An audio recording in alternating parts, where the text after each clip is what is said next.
E aí, pessoal, vocês estão bom? Pessoal, continuando aqui então o nosso estudo da Lei Seca de Direito Constitucional, a gente tinha falado aqui, tinha parado no tópico 4, que trata dos direitos políticos. Aí falamos lá, né, da soberania popular, que pode ser exercida pelo plebiscito, referendo ou iniciativa popular. Falamos também da lei eleitoral, que ela entrará em vigor na data de sua publicação, mas ela precisa de 1 ano para que seja aplicada.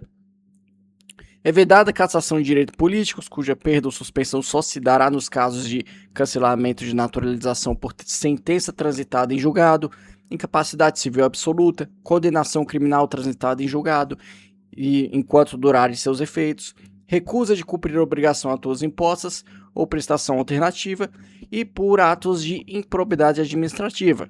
Então, só nisso daí que vai haver a cassação de direitos políticos, ou seja, a perda ou a suspensão.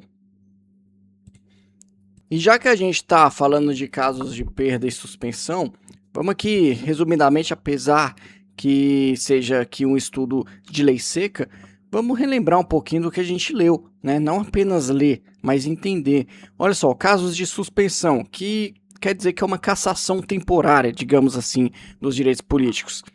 Incapacidade civil absoluta, que ocorre quando a pessoa é considerada incapaz pela lei e os seus direitos são restabelecidos ao ele recuperar a sua capacidade mental.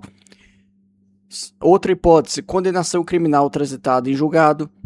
Por exemplo, foi preso, né? Melhor exemplo aí. Então, nesse caso, vai ser suspenso também. E o terceiro caso aí, suspensão à improbidade administrativa, que por atos que causem lesão ao erário ou enriquecimento ilícito, com prazos variados aí de 3 a 10 anos. Então, são esses atos aí de improbidade, também é caso de suspensão aí dos direitos políticos. Agora, os casos de perda. Casos de perda, cancelamento da naturalização, então por sentença judicial transitada e julgado também, por atividade nociva ao interesse nacional. Outro caso, aquisição voluntária de outra nacionalidade, ou seja, ele tem uma perda da nacionalidade brasileira e, consequentemente, dos direitos políticos, exceto raras exceções. E o último caso aqui de perda dos direitos políticos é a recusa de cumprimento de obrigação a todos imposta. Então, é uma prestação alternativa no caso que ele não queira cumprir. Então, vai haver também a perda dos direitos políticos aí. O que é vedado? Cassação de direitos políticos. A Constituição ela proíbe a cassação, que seria uma punição arbitrária. A perda ou suspensão deve seguir os casos taxativos da lei. Então, terminando a nossa revisão, não tem problema gastar 3 minutinhos aqui com isso. A gente vai continuar agora no artigo 17, que é onde a gente tinha parado, que diz: é livre a criação, fusão, incorporação e extinção de partidos políticos, resguardado a soberania nacional, o regime democrático, o pluripartidarismo, os direitos fundamentais da pessoa humana e observados os seguintes preceitos. Primeiro, caráter nacional. Segundo, proibição de recebimento de recursos financeiros de entidade ou governo estrangeiros ou de subordinação a estes. Terceiro, prestação de contas à Justiça Eleitoral. Quarto, funcionamento parlamentar de acordo com a lei. Então, o que quer dizer esse artigo 17? Ele está dizendo que você pode criar o seu partido político, né, resguardando a soberania nacional, o pluripartidarismo e os direitos fundamentais da pessoa humana. Tranquilo. E você não pode, né, tirar o caráter nacionalista do partido, você não pode receber recursos financeiros de qualquer entidade que seja, ou até mesmo de governo estrangeiro, ou de qualquer forma ser subordinado ao governo estrangeiro. E deve haver uma prestação de contas à Justiça Eleitoral, ou seja, o funcionamento deve ser de acordo com a lei. Parágrafo 1º.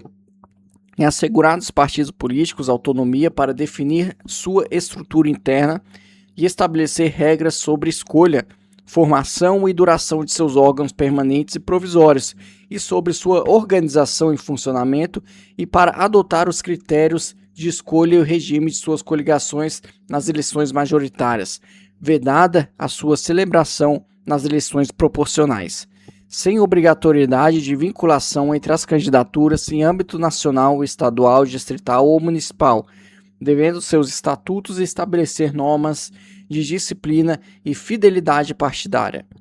Parágrafo 2º. Os partidos políticos, após adquirirem personalidade jurídica na forma da lei civil, eles registrarão seus estatutos no TSE. Então, aí após, o partido político conseguir a sua personalidade jurídica na forma da lei, obviamente, vai ser registrado aí os seus estatutos no TSE, no Tribunal Superior Eleitoral. Parágrafo 3º. Somente terão direito a recursos do fundo partidário e acesso gratuito ao rádio e à televisão na forma da lei os partidos que alternativamente, aí são duas alternativas. A primeira, obtiverem nas eleições para a Câmara dos Deputados no mínimo de 3% dos votos válidos, distribuídos em pelo menos 1/3 das unidades da federação, com no mínimo 2% dos votos válidos em cada um deles. Ou então, tiverem elegido pelo menos 15 deputados federais, distribuídos em pelo menos 1/3 das unidades da federação. Então, eu vou ler de novo, tá? Vamos ler de novo, não tem problema, que às vezes a gente dá uma voada na audioaula. Então, somente terão direito a recursos do fundo partidário, é o famoso fundão eleitoral, né? Cadê? Perdi. Pronto. E acesso gratuito à rádio e televisão, na forma da lei, os partidos políticos que, alternativamente, ou seja, tem que cumprir qualquer um dos dois requisitos. O primeiro requisito é obtiver nas eleições para a Câmara dos Deputados, no mínimo 3% dos votos válidos, distribuídos em pelo menos 1/3 das unidades da federação, ou com pelo menos 2% dos votos válidos em cada uma delas. Ou então, se não cumprir esse requisito, vem o segundo requisito. Tiverem elegido pelo menos 15 deputados federais distribuídos em pelo menos 1/3 das unidades da federação. Avançando aqui, parágrafo 4º. É vedada a utilização pelos partidos políticos de organização paramilitar. Então, não pode haver aí um partido político de organização paramilitar. Parágrafo 5º. Ao eleito por partido que não preencher os requisitos previstos no parágrafo 3º desse artigo, ou seja, referente ao fundo partidário, é assegurado o mandato e facultada a filiação sem perda do mandato a outro partido que os tenha atingido, não sendo essa filiação considerada para fins de distribuição dos recursos do fundo partidário e de acesso gratuito ao tempo de rádio e televisão. Parágrafo 6º. Os deputados federais, estaduais, distritais e os vereadores que se desligarem do partido pelo qual tenham sido eleitos perderão o seu mandato, salvo nos casos de anuência do partido ou de outras hipóteses de justas causas estabelecidas em lei, não computada, em qualquer caso, a migração de partido para fins de distribuição de recursos do fundo partidário ou de outros fundos públicos e de acesso gratuito à rádio e televisão. Resumido esse parágrafo aqui, está falando basicamente que o mandato ele não pertence ao político que ganhou a eleição, que foi eleito no caso. Ele pertence ao partido. E caso o deputado federal, estadual, distrital ou os vereadores também quiserem sair do partido, eles perderão o mandato, porque o mandato não pertence a eles, salvo nos casos de anuência do partido ou de outras hipóteses específicas de justa causa estabelecidas em lei. Então, nesse caso aí, ele vai sair e vai manter o seu mandato, tá? Mas é excepcionalmente, porque a regra é, se sair do partido, o mandato continua no partido e você está fora. Parágrafo 7. Os partidos políticos devem aplicar no mínimo 5% dos recursos do fundo partidário na criação e na manutenção de programas de promoção e difusão da participação política das mulheres, de acordo com os interesses intrapartidários.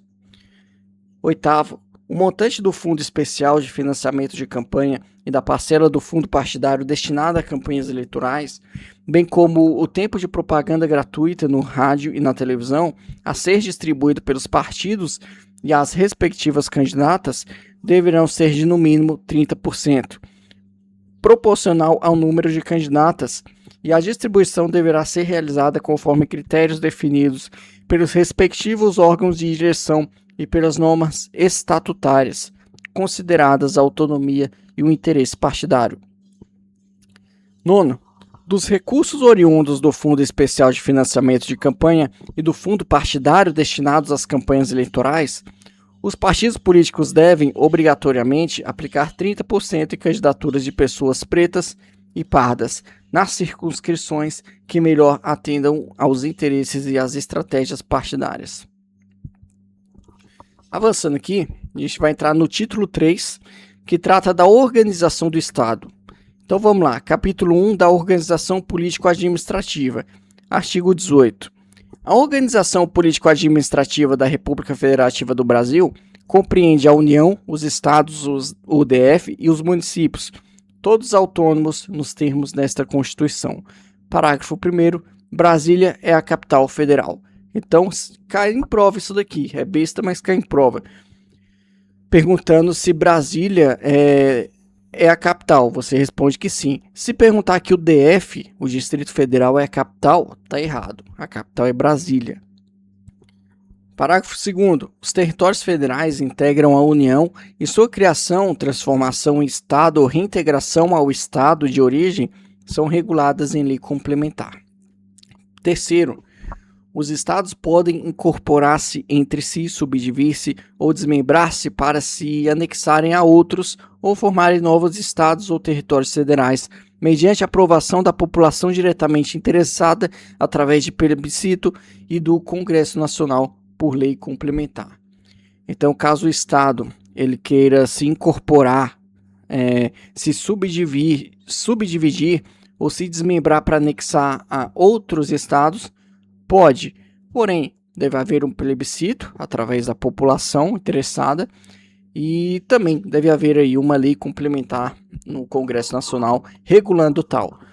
Parágrafo 4º. A criação, a incorporação, a fusão e o desmembramento de municípios far-se-ão por lei estadual, dentro do período determinado por lei complementar federal, e dependerão de consulta prévia mediante plebiscito às populações dos municípios envolvidos, após divulgação dos estudos de viabilidade municipal apresentados e publicados na forma da lei. Então, a gente falou no caso de estado, agora falando no caso de município. Se ele quiser se desmembrar, se incorporar, se fundir a outro município, pode, porém, deve ser por meio de lei estadual, mas essa lei estadual ela tem um período determinado por lei complementar federal. Ou seja, tem que ter uma lei complementar federal regulando a data que vai poder fazer isso daí com o município. Desmembrar, incorporar, fundir, etc. Então, também mediante plebiscito aí, plebiscito referente às populações dos municípios, e tem que haver também um estudo de viabilidade municipal. Então você vê que é bem complexo, não é só na base da canetada, beleza? Avançando aqui para o artigo 19, é vedado a União, ou melhor, é vedado à União, aos estados, ao DF e aos municípios, estabelecer cultos religiosos ou igrejas, subvencioná-los, embaraçar-lhes o funcionamento ou manter com eles seus representantes, né, relações de dependência ou aliança, ressalvado, lógico, na forma da lei, a sua colaboração de interesse público. Também é vedado à União, aos estados, DF e município recusar fé aos documentos públicos e também proibido aí, né, vedado criar distinções entre brasileiros ou preferências entre si. Artigo 20. Aí a gente já entra no capítulo 2, que trata da União. São bens da União. Inciso 1º, os que atualmente lhe pertencem e os que lhe vierem a ser atribuídos. 2. As terras devolutas indispensáveis à defesa das fronteiras, das fortificações e construções militares, das vias federais de comunicação e a preservação ambiental definidas em leis. 3. Os lagos, rios e quaisquer correntes de água em terrenos de seu domínio ou que banhem mais de um estado, sirvam de limites com outros países ou se estendam a território estrangeiro ou dele provenham, bem como os terrenos marginais e as praias fluviais. 4. As ilhas fluviais e lacustres nas zonas limítrofes com outros países, as praias marítimas, as ilhas oceânicas e as costeiras, excluídas destas as que contenham a sede de municípios, exceto aquelas áreas afetadas ao serviço público e à unidade ambiental federal. Os recursos naturais da plataforma continental e da zona econômica exclusiva.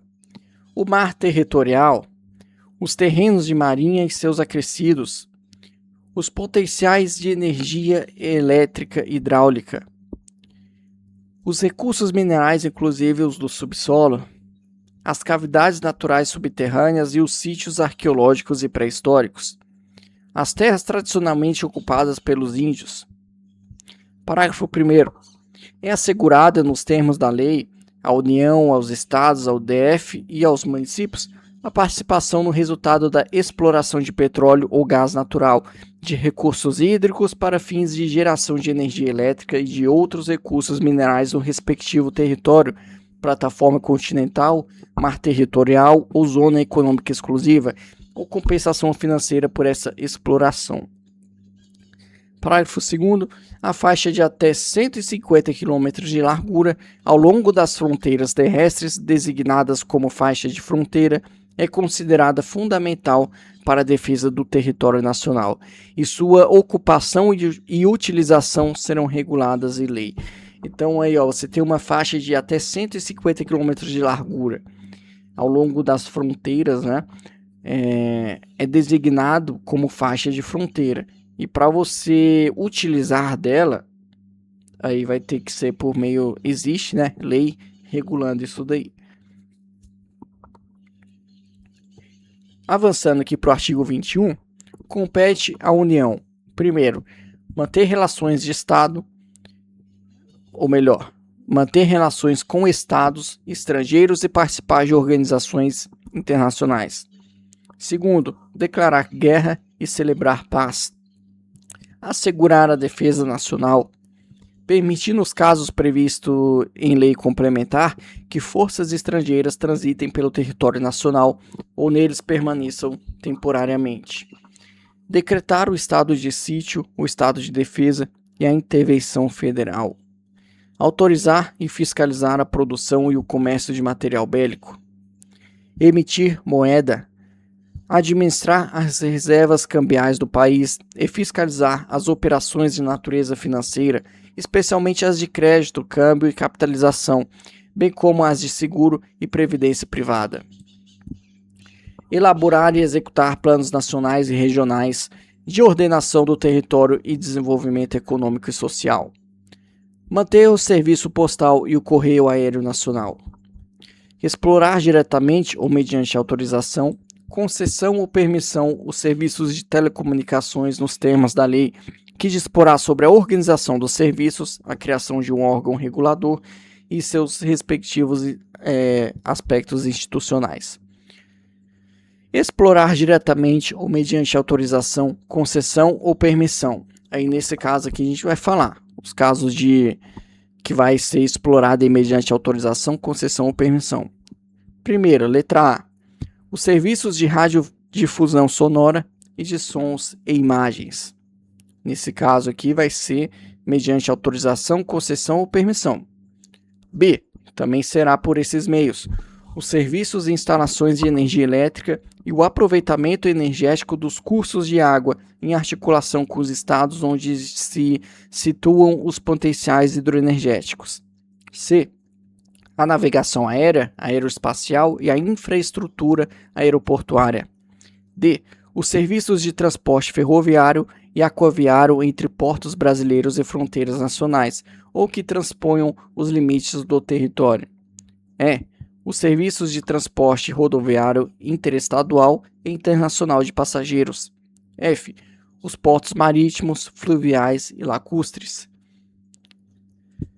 Avançando para o inciso 13, organizar e manter o Poder Judiciário, o Ministério Público do DF e dos territórios e a Defensoria Pública dos territórios. Então isso aqui, lembrando, a gente está dentro do artigo 21 que compete à União.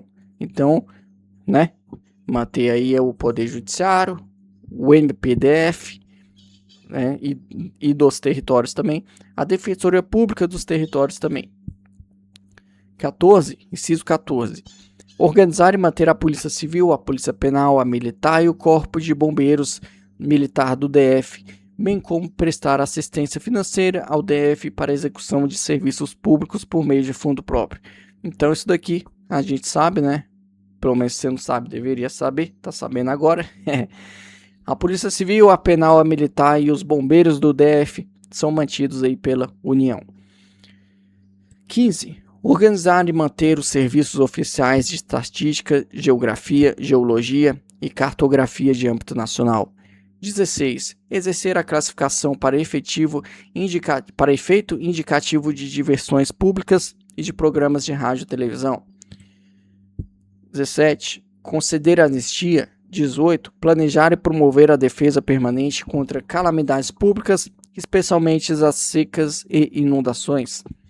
19. Instituir Sistema Nacional de Gerenciamento de Recursos Hídricos e definir critérios de outorga de direito de seu uso. 20. Instituir diretrizes para o desenvolvimento urbano, inclusive habitação, saneamento básico e transportes públicos. 21. Estabelecer princípios e diretrizes para o Sistema Nacional de Viação.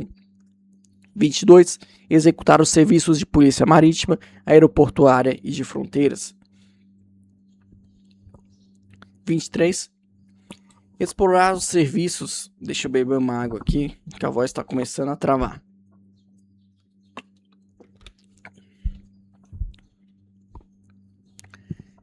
Inciso 23 do artigo 21, que diz que é competência da União explorar os serviços e instalações nucleares de qualquer natureza, exercer monopólio estatal sobre a pesquisa, a lavra, o enriquecimento e processamento, a industrialização e o comércio de minérios nucleares e seus derivados, atendidos os seguintes princípios e condições.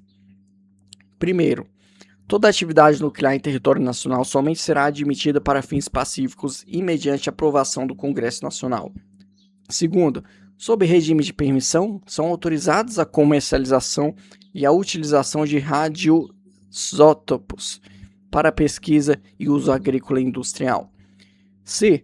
Sobre o regime de permissão, são autorizados a produção, comercialização, utilização de radioisótopos para pesquisa e usos médicos.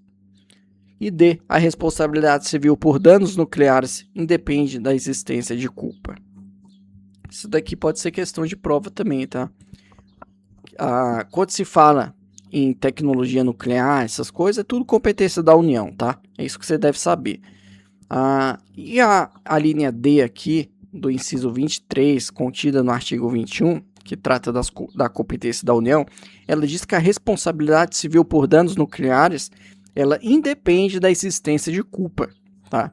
Então, pode cair alguma coisa na prova em relação a isso daqui. Artigo 24, ou melhor, inciso 24. Organizar, manter e executar a inspeção do trabalho. 25. Estabelecer as áreas e as condições para o exercício da atividade de garimpagem em forma associativa. 26. Organizar e fiscalizar a proteção e o tratamento de dados pessoais nos termos da lei. Então aqui acabou o artigo 21, que tratava aí da competência da União. Então na próxima aula, hoje a gente vai ficar por aqui, uma aulinha curta, tá? Na próxima aula a gente volta aqui com o artigo 22, que trata da competência privativa da União de legislar. E aí vai vir aí, né, os seus incisos, total de 30 incisos aí, mais o parágrafo único. Beleza? Se esse vídeo te ajudou de alguma forma, pessoal, peço que você se inscreva no canal e deixa o like aí, ative o sininho para receber os próximos vídeos aí, beleza? Aquele grande abraço, valeu, falou, fui!